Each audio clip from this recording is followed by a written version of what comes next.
ce matin. Jean-René Bibot, tout le monde, come on! Yeah! Oh, attention mon dos! Yeah! Hey, merci! Wow, fait que oui, je suis un monsieur. Déjà, hey, non, mais ça a été dur.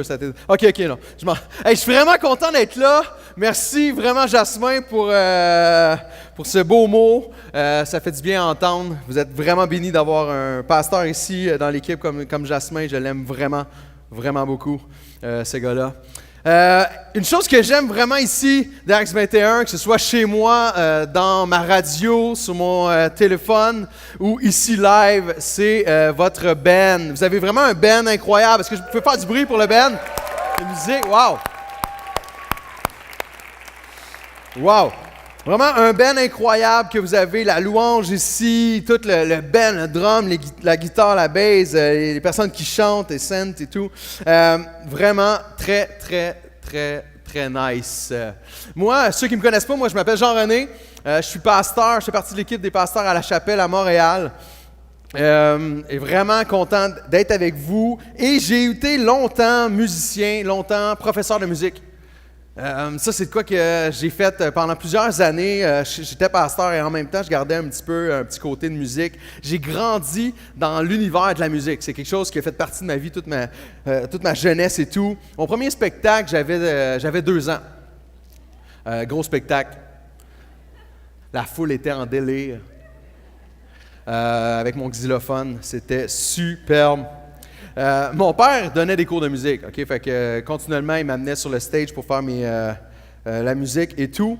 Et j'ai appris à donner des cours de musique de cette façon-là. Dans mon salon, chez moi, il n'y avait pas une grande TV, il n'y avait pas une télévision. Dans mon salon, c'était la batterie et le piano. Fait que l'activité principale, c'était faire de la musique. Je suis un gars qui a grandi dans la musique, vraiment. J'ai donné mon premier cours de musique, je vais avoir 13 ans. C'est vraiment quelque chose que j'ai fait rapidement. Et dans les dernières années, je donnais des cours dans une garderie. Des cours de musique dans une garderie, une journée semaine. C'était vraiment le fun de faire ce truc-là, d'être avec les enfants, les tout petits, tu sais, t'as les 6 mois jusqu'à 5 ans, et de pouvoir être avec eux, donner des cours de musique, raconter des histoires, sauter partout, chanter, sortir mon ukulélé. C'était vraiment nice. Et j'ai vécu plein d'émotions. Le rire, j'ai vécu la joie et les pleurs aussi. Avant, j'avais une grosse barbe, fait que j'arrivais pour aller voir les petits poupons de 8 mois.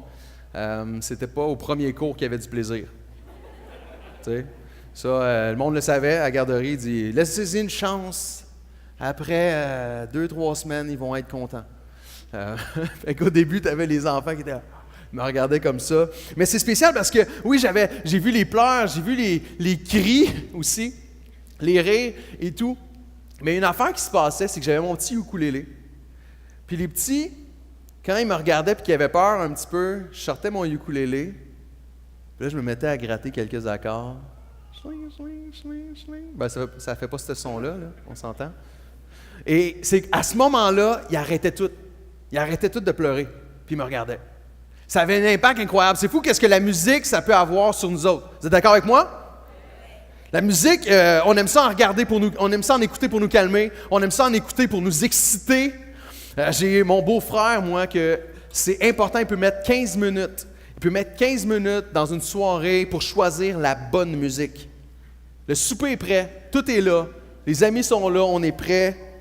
Puis là, tu fais comme, « Come on, David, t'es où? » Il est en train de choisir la bonne musique, tu sais, qui va avec le moment, qui fit avec le bon moment. Est-ce que vous connaissez du monde comme ça? Je sais pas, genre, moi, c'est mais n'importe quoi. Mais n'importe quoi, je veux manger. La bouffe passe avant le choix de musique, mais c'est pas pour tout le monde comme ça. Le titre de mon message ce matin, c'est « Un chant qui t'élève ».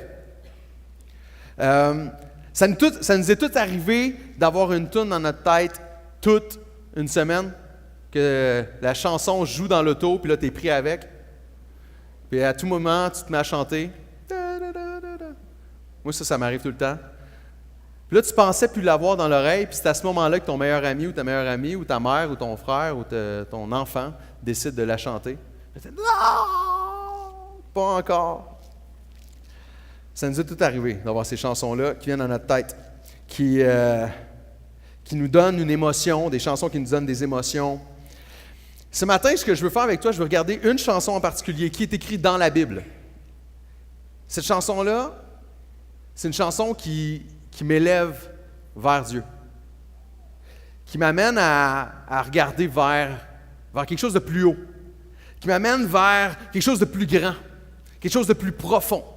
Et c'est ça que je veux regarder avec toi, c'est que oui, il y a plein de musique, il y a plein de choses autour de nous, plein de chansons, et des fois, il y a des chansons qu'on aime, qu'on chante régulièrement, mais il y a des chants, il y a des moments qu'une simple petite chanson, un simple moment peut t'amener plus haut, plus loin. Et cette chanson, c'est un des gars avec le cœur, le plus beau cœur que la Bible va dire, un cœur d'adorateur incroyable. Et avant de lire cette chanson avec vous, je veux lire un autre passage dans la Bible. Un texte que Jésus a dit, qui nous challenge aujourd'hui. Dans Matthieu 6, verset 19, c'est écrit. « Ne vous amassez pas de trésors sur la terre, où les vers et la rouille détruisent, et où les voleurs percent et dérobent, mais amassez des trésors dans le ciel, où ni les vers ni la rouille ne détruisent, et où les voleurs ne percent ni ne dérobent. Car là où est ton trésor, là aussi sera ton cœur. Tu es ce que tu aimes. » OK, moi j'ai encore quelque chose de très précieux pour moi. C'est un manteau vert. Il est vraiment, je sais, vous capotez, hein? Vous vous demandez où je l'ai acheté, c'est ça? Je ne sais même plus où je l'ai acheté. Il est vieux, c'est un vieux manteau. Ce qui est le fun avec ce manteau-là, c'est qu'il ne se démode jamais. Il est toujours en mode. Je peux toujours le mettre, je suis comme, il est en mode. À chaque année, je le ressors, puis ma femme me dit non, pas vrai. À chaque année, c'est la même affaire, elle dit non, tu ne vas pas mettre ça. Je dis oui, c'était en mode. Ça fait 25 ans que c'était en mode, je ne sais pas combien de temps, 30 ans. Avant que je naisse, ça devait être en mode. Ça ne se démode pas, ce manteau-là. Je l'aime, c'est comme mon petit trésor, tu sais. J'en prends soin. Mais pour vrai, OK, c'est pas vraiment mon trésor, mais c'est quoi ton trésor? C'est ta petite boîte secrète. C'est la chose à laquelle tu penses le plus souvent. C'est la chose que personne ne sait, mais que dans ta tête, ça roule tout le temps. C'est à ça que tu penses le plus souvent dans ta semaine. Aujourd'hui, c'est à ça que tu es en train de penser peut-être. C'est ça ton trésor, ce que tu penses, ce qui occupe tes pensées. Ça peut être plusieurs choses, là. Ça peut être ta maison, ton projet de maison. Ça peut être ton auto, ça peut être ton entreprise, tes prévisions, ce que tu veux accomplir cette année. Ça peut être ta famille, tes enfants, ta personnalité, que toi, tu es une personne sociale. Ça fait partie, c'est ton trésor, que tu es cool, que tu es gentil. C'est ta paix, ton trésor. Ça peut être que tu es une personne organisée, puis que toutes les choses doivent être placées à leur place. Ça, c'est ton trésor. Que tu es une personne originale, flamboyante, c'est ton trésor. Ton futur, c'est ton trésor. Ton couple, c'est ton trésor. C'est quoi ta fierté? Ce qui te représente, ton emploi, ton ministère, je ne sais pas. C'est quoi ton trésor? C'est ce qui prend le plus de place dans ta tête. Là où tu mets ton trésor, là sera ton cœur. Et ce texte-là dit que tout sur la terre va rouiller. Tout sur la terre va un jour périr ou peut se faire voler. Tout sur la terre.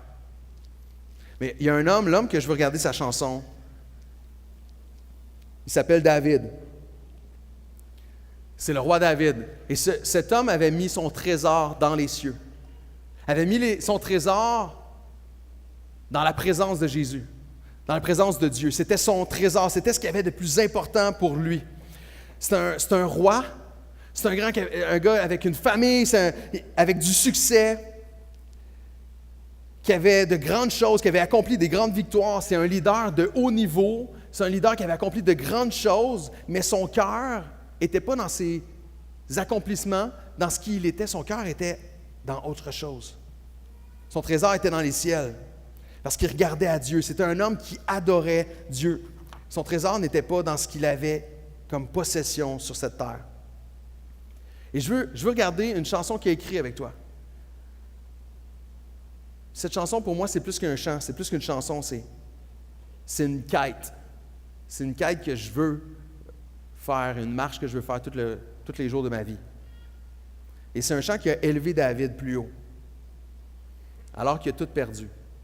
Il avait tout perdu. Il a perdu sa famille, il a perdu ses richesses, il a perdu qu'il n'était plus roi, il a été persécuté par son fils, il a dû se cacher dans le désert parce que son fils courait après lui pour le tuer. À un moment vraiment sombre de sa vie, un moment où toutes les richesses qu'il pouvait posséder, tous les trésors qu'il aurait pu posséder, il ne les avait plus. Il n'y en avait plus. Tout ça était loin derrière. Il était caché dans le désert, en train de fuir d'après son fils. Il se demandait c'est quoi son avenir. Il n'y avait plus de confort, plus de sécurité. Et c'est à ce moment-là qu'il a écrit cette chanson-là. C'est à ce moment-là qu'il a écrit le psaume 61. Et j'aimerais ça que tu ouvres avec moi ta Bible ou que tu l'ouvres ton téléphone ou que tu lises avec moi sur l'écran en arrière. Que tu notes ça sur ton téléphone, ce passage-là, ce verset-là dans la Bible. Si tu n'as pas de Bible, on l'en donne ici. Il donne des Bibles ici. Va en chercher une, ça vaut la peine. Pour découvrir, OK, c'est de quoi qu'il parlait ce gars-là, un matin. Mais on va lire là, le psaume 61. Un psaume que tu dois te rappeler. On va lire ensemble. Ô Dieu, écoute mes cris. Sois attentif à ma prière. Du bout de la terre, je crie à toi. Le cœur abattu. Conduis-moi sur le rocher que je ne puis atteindre. Tu vois, David, il est comme avec une passion. Écoute mes cris. Il crie fort. David, il chante avec toutes ses tripes à ce moment-là. Il chante fort, il chante de toutes ses tripes. Tu vois la douleur. Moi je lis ce texte-là puis je sens la douleur. Je sens que ce gars-là, il a perdu tous ses trésors. Il se sent loin. Tu sais, peut-être que tu es ici et tu as autre chose à faire. T'es arrivé ici puis tu pensais à ta famille, tu penses, je sais pas moi, ça a été difficile de lever les enfants pour les amener à l'église, de les habiller. Ils voulaient faire plein de choses sauf ça. Je ne sais pas, moi, comment tu es arrivé un matin. Je ne sais pas si tu avais vraiment le goût de ça. Je ne sais pas si tu es ici peut-être par tradition, pour le social. David, là, à ce moment-là, il n'y avait plus rien. Tout ce qui y restait, c'était vraiment juste la présence de Dieu. Puis il savait que la louange, ça allait l'amener plus loin que tout ça. Il savait qu'il y avait une puissance dans ce fait de chanter, d'aller dans la présence de Dieu. Qu'il y avait quelque chose de grand. Puis ça, c'est ce on va faire après le message, après le discours que j'apporte. Il va y avoir un moment où on va chanter ensemble, où on va aller dans la présence de Dieu, où tu peux vivre toi aussi ce moment, ou d'aller plus haut. Et la chanson continue. C'est écrit « Car tu es pour moi un refuge, une tour forte en face de l'ennemi. Je voudrais séjourner éternellement dans ta tente, me réfugier à l'abri de tes ailes. » Pause. Bien important, ça. Pause. Petit mot simple, mais un petit mot qui veut dire quelque chose. Prends le temps de t'arrêter. C'est ça que ça veut dire. Prends le temps d'arrêter puis juste regarder ce qui se passe. Regarder Dieu, la grandeur de Dieu. Cette chanson-là parle de 3 points sur la louange. 3 choses que la louange peut faire dans ta vie, peut produire dans ma vie, peut produire dans notre vie. 3 choses que Dieu va faire, 3 choses que la présence de Dieu fait. Un simple petit chant on a l'impression que ce n'est pas grand-chose, mais qui peut t'amener à quelque chose de beaucoup plus grand. Premièrement, la louange, c'est un refuge. Le texte va dire « Car tu es pour moi un refuge ». Mais ce n'est pas n'importe quel refuge. Pour comprendre, je vais t'expliquer une histoire, OK? Quand j'étais en première année, j'avais une couleur préférée. Bien, toute ma vie, jusqu'à première année, j'ai eu une couleur préférée et c'était le rose. J'étais un passionné. Le rose, c'était ma couleur préférée. J'ai 2 grandes sœurs. Fait que moi, j'étais heureux. J'avais le linge de mes sœurs. C'était parfait. Leur manteau rose, leur pantalon rose, leur bas rose. Pas les bobettes, mais bon. Tout le rose possible, je l'avais. J'étais heureux. Et là, en première année, j'avais le manteau rose de ma sœur. Il était enfin à moi. Toute ma vie, je le voulais, ce manteau-là. Toute ma vie, ma longue vie, là, vous comprenez? Je suis en première année. OK? Et là, j'avais enfin le manteau rose de ma sœur, mais il se passe de quoi, par exemple? Il s'est passé de quoi en première année? Je suis arrivé à l'école, puis j'ai réalisé que pour les autres gars, c'était pas normal que ma couleur préférée soit rose. Ils riaient tous de moi. « Ah, yeah, c'est une couleur de fille! » Ils riaient de moi, puis moi, j'aimais ça le rose, tu sais. Puis le soir, j'arrive à la maison, je dis à mon père, je dis « Ben, je me fais écœurer parce que Ma couleur préférée, c'est le rose, tu sais. Puis là, mon père, une phrase de génie, tu sais, il dit, ben non. Tu leur diras que c'est l'ancien temps, ça. Le rose, c'était pour les filles, puis c'est dans l'ancien temps. C'est plus comme ça aujourd'hui. J'ai trouvé que c'était vraiment une bonne raison, ce que mon père me disait. Fait que moi, je me promène à l'école le lendemain, puis là, je vais voir tout le monde. Je dis, est-ce que tu penses que le rose, c'est pour les filles? Avec une petite voix de gars de première année. Et là, tout le monde me dit, ben oui. Puis je dis, ah, t'es tellement dans l'ancien temps. Là, je vais voir tout le monde. T'aimes-tu ça, le rose, toi? Ben non, c'est pour les filles. Ah, tellement dans l'ancien temps! Là, je pensais que j'avais la réponse, que j'étais vraiment top cool à ce moment-là. Mais quand même, je me suis vite rendu compte que le monde continue à m'écœurer, ça ne change rien. Et à un moment donné, on s'en va, je m'en retourne pour aller chez moi, et mon ami me fait passer par un chemin interdit. OK? Je ne sais pas si ça s'est déjà arrivé à toi, là, mais un chemin interdit, je n'avais pas le droit de passer par là, c'était un peu dangereux. Il fallait monter sur un petit muret pour contourner la cour arrière du garage. Et là, je monte sur le muret avec mon ami, mais c'était l'hiver, puis il y avait de la glace sur le muret.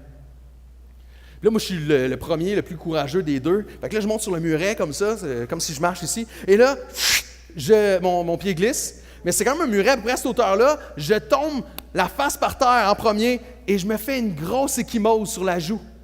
Ça a gonflé en 2 secondes. Pouf! Vraiment une grosse affaire. Là, je suis là, oh non, oh non, oh non, qu'est-ce que je fais? Mon père va savoir que j'ai passé par le chemin interdit. Qu'est-ce que je vais lui dire? Là, je m'en vais à la maison. Je suis là, qu'est-ce que je fais? Qu'est-ce que je fais? J'arrive à la maison, je n'avais pas encore trouvé de plan. Là, mon père dit, mais voyons, qu'est-ce qui se passe, mon gars? Je dis, oh, papa, c'est parce que je me suis fait frapper par un grand. Il m'a frappé parce que j'ai un manteau rose. Je suis un petit menteur. Puis là, mon père, il m'a cru, tu sais. Il dit, viens, on embarque dans le char, on va le trouver. On se promène dans la ville, puis tout, puis là, on cherche le gars qui m'a frappé. Puis là, il est peut-être parti, là, je ne savais plus quoi dire, mais en dedans, je me sentais pas bien, hein. Parce que si je m'étais fait mal, c'était vraiment de ma faute. C'était vraiment à cause de moi que j'avais cette échymose-là, c'était de ma faute, j'avais passé à quelque part, j'aurais pas dû. J'ai passé par le chemin interdit, puis j'ai tombé du muret, puis c'était vraiment de ma faute. Je savais que c'était pas la faute du gars. En dedans de moi, je me sentais pas bien. C'est quoi le refuge? C'est quoi le refuge? Eh bien, c'est ça. Le refuge, c'est le lieu qui te protège de toi-même. Ce que tu as fait que tu n'aurais pas dû faire, ce que tu es porté à faire quand il ne faut pas. Le refuge, il te protège de toi-même. Ce texte-là nous amène à un autre texte dans la Bible, OK? Je vais vous faire comprendre ce que je veux dire. Il nous parle d'une ville qu'on appelait la ville du refuge. Dans Nombre 35, il nous parle d'une ville. C'est vraiment profond, ça. On va aller voir le texte ensemble. Ce que ça dit, c'est « Vous déterminerez des villes qui soient pour vous des villes de refuge, où pourra s'enfuir le meurtrier qui aura tué quelqu'un involontairement. Ces villes vous serviront de refuge contre le vengeur du sang, afin que le meurtrier ne soit pas mis à mort avant d'avoir comparu devant la communauté pour être jugé. Des villes que vous donnerez, 6 seront pour vous des villes de refuge. » Ça, c'était une ville c'était un endroit où on disait, ça, c'est une ville de refuge, que tu peux aller te protéger quand tu as fait de quoi que tu n'aurais pas dû faire. Tu peux aller te cacher. Il y avait des gardes qui protégeaient contre le vengeur. C'est toi qui as fait le problème. Il y a eu ici, on parle de quelque chose de gros, là. Un meurtre involontaire, tu peux aller te cacher, mais si tu ne réussis pas avant, tu es fait. Il y avait 6 endroits. Fait que si tu étais loin de là, cours vite. Tout le monde t'accuse. Si tu te rends là, tu es protégé.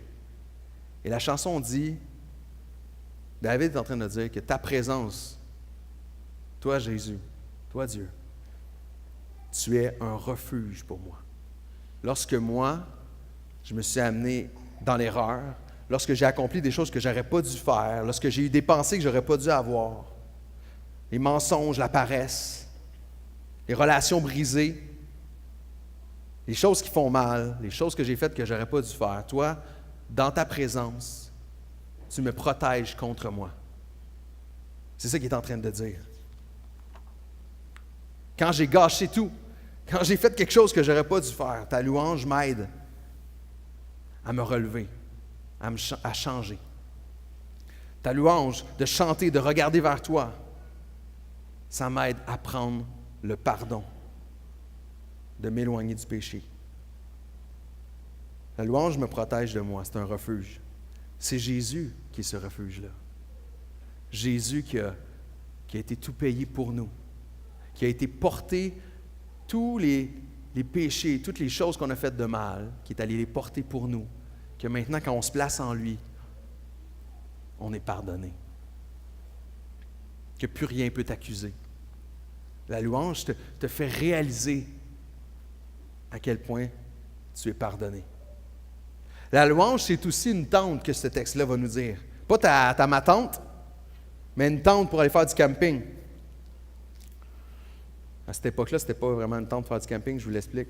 Mais le texte dit « Je voudrais séjourner éternellement dans ta tente ». La tente était un endroit à l'écart. Un endroit à l'écart où on allait pour aller dans la présence de Dieu. C'est un endroit où on prenait un temps à l'écart, loin des distractions, pour aller rencontrer Dieu. Parce que Dieu voulait nous parler, parce que Dieu voulait parler à Moïse, voulait aller lui parler à lui. C'est un endroit qui allait à l'écart. Dieu parlait, guidait, donnait des directions. La louange, c'est un endroit où quand tu vas à l'écart, Dieu veut te parler puis veut te diriger. Je ne sais pas c'est quoi la saison que tu es, je ne sais pas où est-ce que tu as. Si tu te demandes c'est quoi le prochain pas dans ta vie, puis on est porté à aller demander des conseils à tout le monde. Mais David, à ce moment-là de sa vie, où ce qu'il se demandait c'était quoi le prochain pas, qu'est-ce qu'il devait faire, il savait que c'était dans la présence de Dieu, à l'écart, qu'il allait avoir le prochain pas, qu'il allait diriger. Je pense que c'est ça que tu as besoin dans la saison que tu es, où ce que tu cherches. Tu cherches le prochain pas, c'est quoi? C'est la présence de Dieu qui va t'éclairer, dans sa présence, à l'écart. Il te fait entrer dans le divin. La louange te fait entrer dans le divin. À l'écart, c'est quoi? Je ne sais pas, c'est peut-être dans ton auto quand tu t'en vas travailler, dans ton camion. Tu fermes la porte, ça c'est mon coin à moi, c'est mon moment à moi. C'est lors du dîner, je me mets à l'écart au travail, c'est quand je m'arrête puis je vais dans ma douche. Moi, c'est un coin spécial, ça, la douche. C'est tout seul. Il n'y a pas d'autre monde qui vient là. Je m'en vais à l'écart quand tu t'arrêtes. La Bible, c'est intéressant parce qu'elle dit que Moïse, lui, quand il allait dans cette tente-là, quand il allait dans la présence de Dieu, il enlevait son voile parce qu'il s'était mis comme un voile. Mais quand il allait dans la présence, il l'enlevait, la présence de Dieu. Il enlevait ce voile-là, puis il était vrai. Sais-tu quoi? Devant Dieu, tu peux être toi-même. Tu n'as pas besoin d'avoir tes masques. On en a tous. Moi, j'en ai. J'ai des masques. J'essaie d'avoir mon beau sourire. J'essaie d'être de bonne humeur. Des fois, c'est difficile. Des fois, j'ai de la peine. Des fois, je suis en colère et tout. Puis, c'est fou. Dans la présence de Dieu, tu peux être toi-même. Tu peux être vrai. Puis Moïse, c'est ça, il était vrai. Il avait ses peurs. Il avait ses émotions. Puis pendant le fait qu'il laissait son cœur être ouvert puis qu'il se mettait à nu devant Dieu, Dieu pouvait attendrir son cœur. Quand tu es vrai devant Dieu, il te rend malléable. C'était le lieu de la rencontre, le lieu de la direction.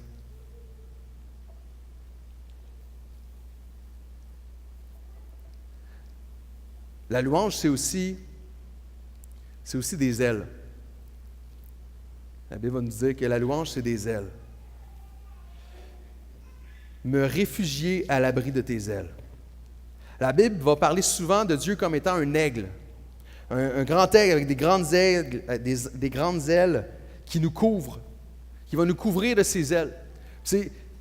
Un aigle, c'est grand, c'est puissant, c'est fort, ça vole haut. Ça peut aller chercher des proies qui sont très pesantes, c'est vraiment fort. Mais quand un aigle pond un œuf, pendant 40 jours, il va rester là. Il va rester là, il va rester sur place pour couver puis protéger son œuf entre ses ailes. Parce que le petit œuf, lui, il a beau un jour être un grand aigle fort, mais l'œuf est fragile. Ça ne prend pas grand-chose pour te faire une omelette. Je ne sais pas toi si c'est 2-3 coups. 2-3 coups. Tu sais, il y en a des meilleurs qui le font one shot, là. Ils pognent 2 œufs, ils cassent en même. On a-tu des cuisiniers ici là, qui le font ça de même? On s'entend, un œuf, c'est fragile, OK? C'est hyper fragile, un œuf. L'aigle, il est là avec ses ailes pour protéger l'œuf, pour le protéger. Puis ce petit œuf-là, il demande juste à grandir. La seule chose qu'il veut, c'est pouvoir sortir de ça, devenir un petit aiglon, puis grandir, puis devenir un grand aigle fort. C'est tout ce qu'il veut. Mais s'il mange un coup de plus, s'il y a un coup, s'il y a quelqu'un qui vient, qui le frappe, un intempérie, ça arrête là. L'aigle, avec ses grandes ailes, a besoin de rester 40 jours pour le protéger, pour qu'il puisse devenir ce qu'il doit devenir. Tout ce qu'il veut, c'est grandir, être nourri, devenir plus fort. Mais l'œuf, c'est une proie facile. Parfois, on est des proies faciles. Parfois, on a vécu un coup, un deuxième coup, un troisième coup, puis on dirait que ça n'arrête pas. Puis tu as l'impression qu'un coup de plus, ça t'achèverait. Qu'un autre coup serait de trop. David, c'est ce qu'il vivait, lui, à ce moment-là. Puis il dit à Dieu, dit, ta présence me protège du prochain coup. Me protège, me rend plus fort. Me protège de ces coups parce que je suis fragile. Un autre coup qui pourrait m'achever. Puis une fois éclos, le petit œuf a encore besoin, l'aiglon a encore besoin de la protection de l'aigle. Je ne sais pas, ça fait combien de temps que tu connais Jésus, peut-être tu es ici pour une première fois, tu as besoin d'avoir cette protection-là sur toi. Peut-être que tu es là depuis des années, mais tu as encore besoin de cette protection sur toi. Cette aile-là qui te protège. Parce qu'à un moment donné, des fois, la foi, ça vient intellectuel. On oublie qu'il y a quelque chose de plus profond qui est dans le cœur. La louange, c'est de se rappeler que ce n'est pas juste ici que ça se passe. C'est une relation. C'est une relation de cœur. Que dans notre fragilité, je veux grandir et être nourri. Que malgré ma fragilité, je peux encore grandir. Que peu importe ce que tu vis, peu importe où ce que tu es dans l'étape de ta vie que tu es, tu peux encore grandir puis aller plus loin. Puis que peut-être que ça va bien dans ta vie, mais tu voudrais aller encore plus loin. La louange va t'aider à aller encore plus loin. À t'aider à grandir. C'est ce que l'aile fait, va t'aider à pouvoir grandir. Dieu veut nous couvrir, mais si on ne veut pas, il ne peut pas. Si on ne veut pas, si le petit aiglon s'en va du nid, il ne pourra jamais être nourri par l'aigle. La louange, c'est de dire oui. Lorsque tu te mets à l'écart, ce qu'on va faire, lorsque tu vas chanter avec ton cœur, c'est de dire oui à Dieu.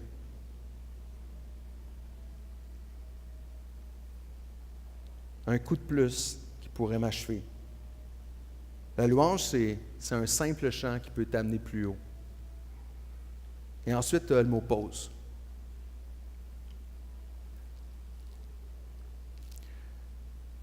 C'est là en grec, qui veut dire t'arrêter et contempler.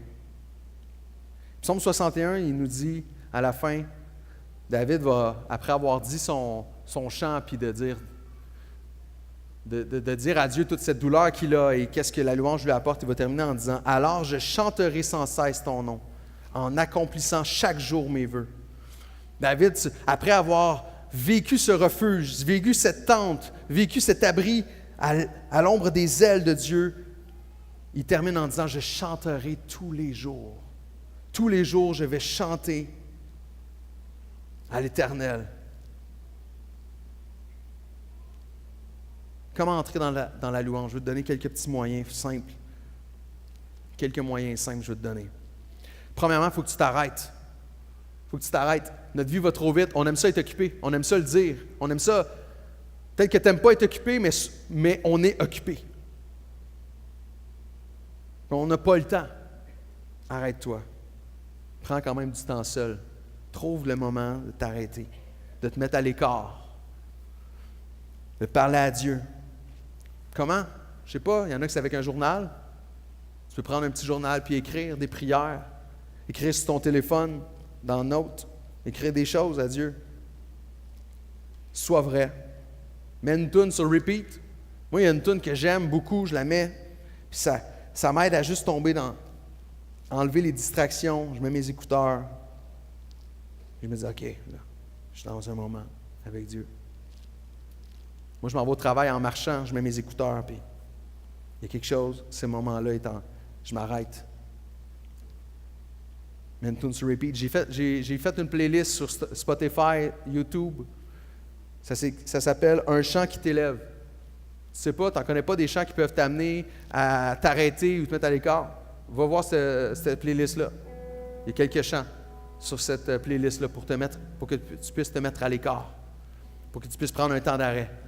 Voilà mettre. C'est ça que j'écoutais tantôt avant de prêcher, avant de prendre un moment, avant le discours. Mets cette tune-là sur repeat. Dans ton auto, dans ton camion. Je veux terminer en introduisant une chanson. J'ai demandé au band de faire une chanson particulière pour moi. Une tune qui est super simple, mais une chanson qui a changé ma vie.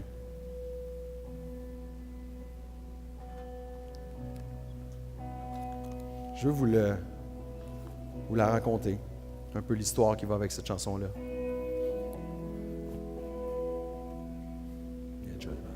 Il y a déjà le banc. Je vais aller m'asseoir avec eux.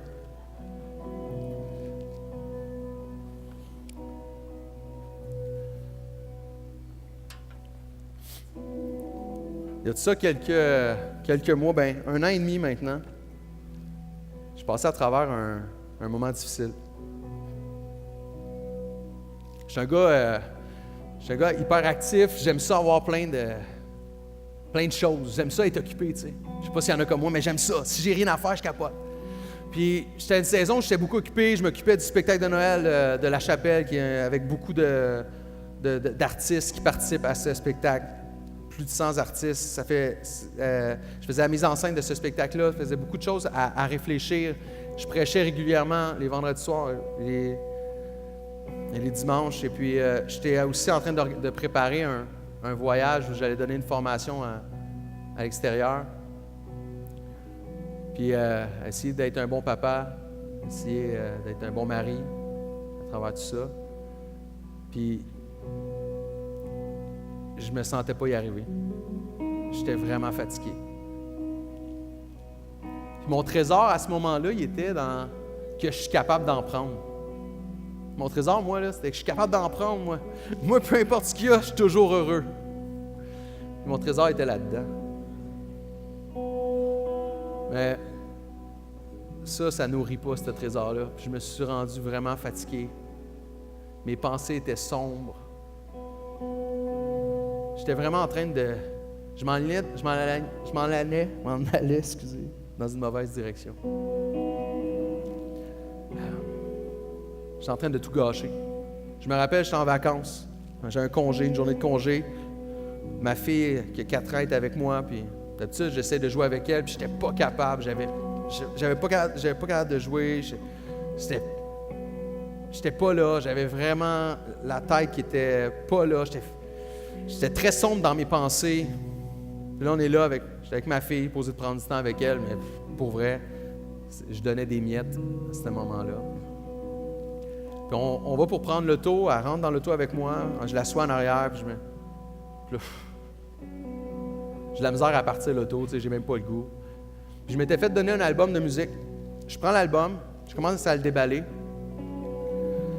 Je dis, non, je vais l'écouter, c'est un de mes amis. Je me dis, je vais écouter c'est quoi qui m'a donné comme chanson et tout. Fait que je prends l'album, je mets le CD dans l'auto. Moi, je suis musicien, fait que une des choses que je fais, c'est souvent critiquer quand j'écoute de la musique. Je sais pas s'il y en a d'autres comme moi, mais...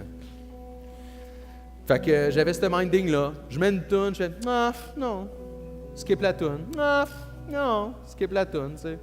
Ah, non, skip la toune. » Là, j'arrive à la 5e toune, encore une fois, même attitude, je skip la toune. Puis là, t'as ma petite fille de 4 ans en arrière qui dit « Non, papa, Elle, je veux l'écouter. Fait qu'on retourne, on recule. Je retourne à la 5e tune. Je dis, OK. Première fois, je mettais l'album dans l'auto, je venais de le déballer. Le guitariste commence à jouer. Puis le chanteur commence à chanter de quoi c'était tellement simple. Mais ce qui est spécial à ce moment-là, c'est que ma petite fille de 4 ans se met à chanter avec lui. Comme si elle connaissait l'album. Comme si elle avait déjà entendu la chanson. Moi, alors que j'ai plus d'espoir, que je vois sombre, t'as ma petite fille qui chante avec le chanteur puis qui dit « Cet espoir ». C'est ça qu'elle dit, la chanson. « Cet espoir, infaillible, cet espoir ». Puis t'as ma petite fille en arrière de 4 ans qui est là. « Cet espoir, infaillible ». Elle chante. Ben, j'ai été obligé d'écouter les paroles. Puis de pas skipper la toune. Puis pendant que tu as ma petite fille qui chante, puis que la chanson simple qui est là, Dieu est en train de parler à mon cœur, puis me rappeler quelque chose de super important. Que ce que j'ai le plus besoin, mon trésor, c'est sa présence. Je veux qu'on chante, qu'on puisse chanter la chanson, qu'on puisse écouter les paroles, puis après ça, on va la chanter ensemble. Dieu qui veut te parler.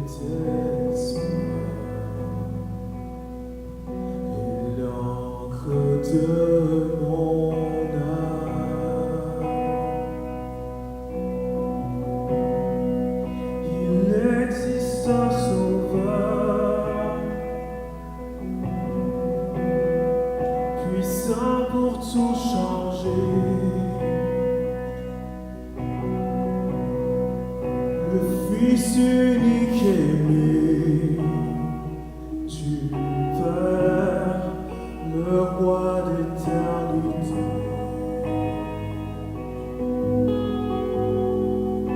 Cet espoir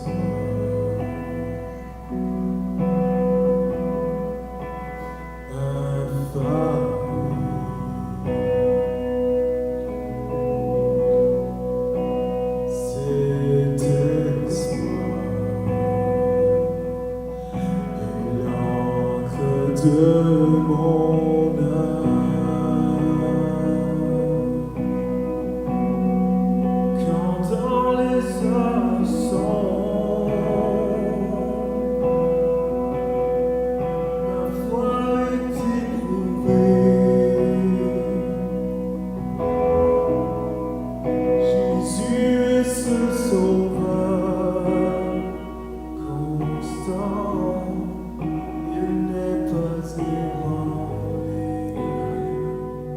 Je suis là dans mon auto, ma fille qui chante ça. J'écoute ces paroles-là, c'est pour moi. Dieu qui me rappelle que la louange, c'est d'aller dans sa présence, que j'avais oublié d'aller dans sa présence. Je ne sais pas toi, mais moi j'ai goût qu'ensemble on aille dans la louange ce matin. Qu'ensemble on aille dans la présence de Dieu. Que tu puisses chanter cet espoir toi aussi. Quand j'ai commencé à le chanter dans mon char, je n'avais pas bien d'espoir. Mais mon espoir n'était pas en moi, il était en Jésus. C'est ça qui faisait la différence tout d'un coup. Je ne sais pas pourquoi tu as besoin de chanter, toi. Peut-être que tu as besoin d'aller dans son refuge, d'être protégé contre toi. Qu'il y a des choses que tu es porté à faire, que tu as faites, qui te mettent une culpabilité. Dans sa présence, tu vas avoir ce refuge. Peut-être que c'est pour être dans sa présence, dans l'attente, qui va te diriger. Le prochain pas, c'est quoi le prochain pas? C'est quoi mon prochain pas? Peut-être que toi, tu as besoin de son aile, parce qu'un coup de plus pourrait t'achever. Peut-être que toi, tu te sens fragile. J'aimerais ça qu'on se lève tout ensemble. On va se lever ensemble, on va chanter ce chant-là. On va aller dans la louange ensemble. Tu puisses vivre peut-être pour la première fois un moment où tu vas goûter à l'espoir de Jésus. Je veux t'entendre le chanter. On va le chanter ensemble. Cet espoir. Parce que Jésus, c'est ton espoir. Seigneur, j'ai prié avec chaque personne qui est ici. Seigneur, chacune des personnes qui ont besoin de toi aujourd'hui. Seigneur, on veut aller dans la louange. On veut chanter ton nom. On veut, Seigneur, aller se réfugier. On veut aller dans la tente. On veut aller dans tes ailes. Seigneur, être protégé par tes ailes. Seigneur, merci, Seigneur, d'être là. Merci que tu es mon espoir, Jésus, le seul espoir. Alléluia. On va chanter ensemble.